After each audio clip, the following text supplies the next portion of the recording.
ஆளுநர் உரை அன்றைக்கு ஆளும் கட்சியின் உரையாக இருந்தது என்பதை யாரும் மறுக்க முடியாது. மிக மிக ஒரு வேதனையான ஒரு விஷயமாக இங்க நான் பார்க்கிறேன். மாண்பு உறுப்பினர் உட்காரணுமா? Satyabama Institute of Science and Technology, Chennai and Sri Perumbudur.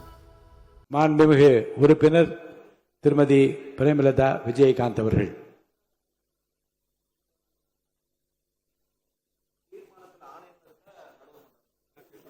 இந்த விளக்கு இப்போ வந்த விளக்கு உட்காருங்க, உட்காருங்க, தயவுசெய்து உட்காருங்க, தயவுசெய்து திரும்ப திரும்ப அதை பத்தி பேசாதீங்க. இல்ல இது பாருங்க, நீங்க தயவுசெய்து உட்காருங்க.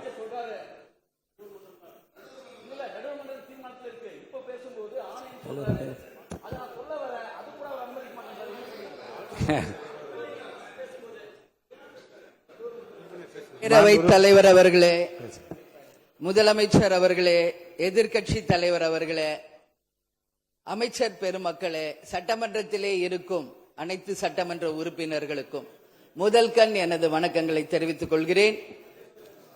52 ஆண்டுகள் முடிந்து 53வது ஆண்டில் அடியெடுத்து வைக்கும் நமது முதல்வர் அவர்களுக்கு உங்கள் அண்ணன் கேப்டன் விஜயகாந்த் அவர்கள் சார்பாகவும் தேசிய முற்போக்கு திராவிட கழகத்தின் சார்பாகவும் எங்களுடைய மனப்பூர்வமான பிறந்த நாள் வாழ்த்துக்களை இந்த அவையிலே தெரிவித்துக் கொள்கிறேன்.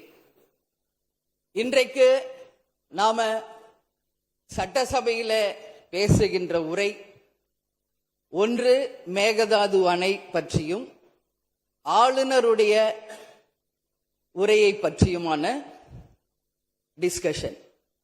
சற்றேறக்குரிய 1.5 மணி நேரமா ஒரே டாபிக் தான் இங்க போயிட்டு இருக்கு.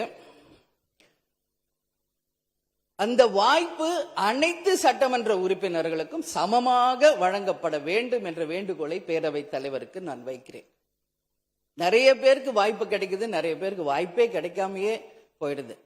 இது சட்டமன்றம், எல்லாருக்கும் ஈக்குவாலிட்டி, எல்லாருக்குமே வாய்ப்பு தரணும் பேசுறதுக்கு. அது நீங்க அவைத்தலைவர் அவர்கள் நீங்க அதை பார்த்துக்கோங்க. அதுக்கு அடுத்தது அன்று ஆளுநர் உரை, அது தமிழ்தாய் வாழ்த்தோடு ஆரம்பிக்கப்பட்டதை தேசிய முற்போக்கு திராவிட கழகம் மனப்பூர்வமாக அதை வரவேற்கிறோம். அதே போல ஆளுநர் உரை அன்றைக்கு ஆளும் கட்சியின் உரையாக இருந்தது என்பதை யாரும் மறுக்க முடியாது. ஒரு ஸ்போக்ஸ் பர்சன் மாதிரி ஆளுங்கட்சியை பற்றி மட்டுமே அவருடைய உரை இருந்தது. நமது தமிழ் மொழி தாய்மொழி, நம்மளுடைய அன்னை தமிழ் அன்னை. அந்த தமிழ் மொழியை நாம் சொல்றது செந்தமிழ் அப்படின்னு சொல்லுவோம். அதை நாம் கேட்கும்போது அது நம் காதுல தேன் பாய்ந்ததாக தான் நம்ம எல்லாரும் சொல்வோம். ஆனால் அன்றைக்கு ஆளுநர் உரையில் 37 நிமிடங்கள் அவர் பேசியதாக ஒரு குறிப்பு இருக்கு. ஆனா 37 தவறுகள், தமிழை பற்றி உச்சரித்தவை அத்தனையுமே மிக மிக ஒரு வேதனையான ஒரு விஷயமாக இங்க நான் பார்க்கிறேன். நம்மளுடைய தலைவர்கள், அறிஞர் அண்ணாவாகட்டும், கலைஞராகட்டும், ஐயா காமராஜர் ஆகட்டும், அனைத்து பெருந்தலைவர்கள், அதே போல வேலு நாச்சியார், இது போன்ற அவர் ஒவ்வொரு பேரை சொல்லும் பொழுதும் முற்றிலுமாக அவருடைய உரையில அத்தனை பிழைகள் அன்றைக்கு இருந்தது. உறுப்பினர் உட்காருங்க, உட்காரணுமா? உட்காருங்க, நான் பேசுறேன். உட்காருங்க. இல்ல உட்காருங்க ப்ளீஸ். மாண்புமிகு உறுப்பினர் ஆளுநர் உரை மீது சொல்லுகிற போது தமிழ் உச்சரிப்பு பற்றி அவர் குறிப்பிட்டார்கள். வேறு மாநிலத்தை சேர்ந்த ஒரு ஆளுநர் அரசின் சார்பில் இங்கே தன்னுடைய உரையை அவைக்கு படிக்க வந்தபோது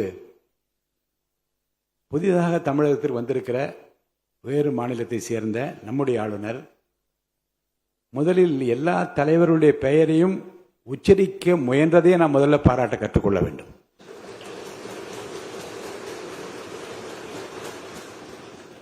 இன்னொன்று, எல்லா பெயர்களையும் விடாமல் படிக்க வேண்டும் என்று அவர் காட்டிய ஆர்வத்தை நீங்கள் பாராட்ட வேண்டும். இன்னொன்று நான் உங்களுக்கு சொல்லுகிறேன், தமிழை கற்றுக்கொள்ள வேண்டும் என்பதில் நம்முடைய மாண்புமிகு ஆளுநர் அவர்கள் ரொம்ப அக்கறையாக இருக்கின்றார் என்பதை நான் அவரை நேரிலே சென்று ஆளுநர் உரைக்கு உரையாற்ற நீங்கள் வர வேண்டும் என்று அழைப்பு விடுக்க சென்றபோது தமிழ்நாட்டில் இருக்கக்கூடிய வரலாற்று சிலவற்றை நான் படித்துக் கொண்டிருக்கிறேன் ஆங்கிலத்தில். அதில் சுதந்திர போராட்டத்தில் இவ்வளவு பெரிய வீரர்கள், இவ்வளவு பெரிய தியாகிகள் தமிழ்நாட்டில் இருக்கின்றார் என்பதை பார்த்து நான் ரொம்ப வியப்படைகிறேன் என்று சொன்னார். அப்புறம் இன்னொன்று சொன்னார், தமிழில் வந்தவுடனே நான் வணக்கம் என்று சொல்ல கற்றுக்கொண்டேன் என்று சொன்னார். அப்புறம் நான் சொன்னேன், இன்னும் அதிகமாக கற்றுக்கொள்ளலாம், நல்லா இருக்கீங்களா என்று கேளுங்கள் அப்படி என்று சொன்னேன். ஆங்கிலத்தில் அதுக்கு நான் மொழிபெயர் சொன்னேன், நல்லா இருக்கீங்களா என்று ஆரம்பித்தார். நான் உடனே பதில் சொன்னேன், நல்லா இருக்கேன், ஐ எம் ஆல் ரைட் என்று சொன்னேன். உடனே அதை ரிப்பீட் பண்ணார். இதை சொல்லுவதற்கு காரணம் என்ன என்றால், தமிழ்நாட்டுக்கு வந்திருக்கிற, நம் நிலைமையை புரிந்திருக்கிற, நம் உணர்வுகளை புரிந்திருக்கிற ஒரு மாண்புமிகு ஆளுநர் இங்கே படிக்க முயலுகிற போது உச்சரிப்பு வருவது கொஞ்சம் சிரமமாகத்தான் இருக்கும். ஆனால் நம்முடைய கருத்தை முழுமையாக ஏற்றுக்கொண்டு கௌரவத்துடனும் கண்ணியத்துடனும் இந்த அவையை நடத்திய அவருக்கு நாம் நன்றி சொல்ல கடமைப்பட்டிருக்கோம். மேற்கொண்டு அதை விமர்சனம் செய்ய வேண்டாம் என்று நான் கேட்டுக்கொள்கிறேன். அதை நான் ஏற்றுக்கொள்கிறேன் பேரவைத் தலைவர் அவர்களே. அட்லீஸ்ட் தேன் பாய வேணாம், ஈட்டி பாய்ந்தது அது அன்றைக்கு, இது யாரும் மறுக்க முடியாது. Satyabama Institute of Science and Technology, Chennai and Sri Perumbadur.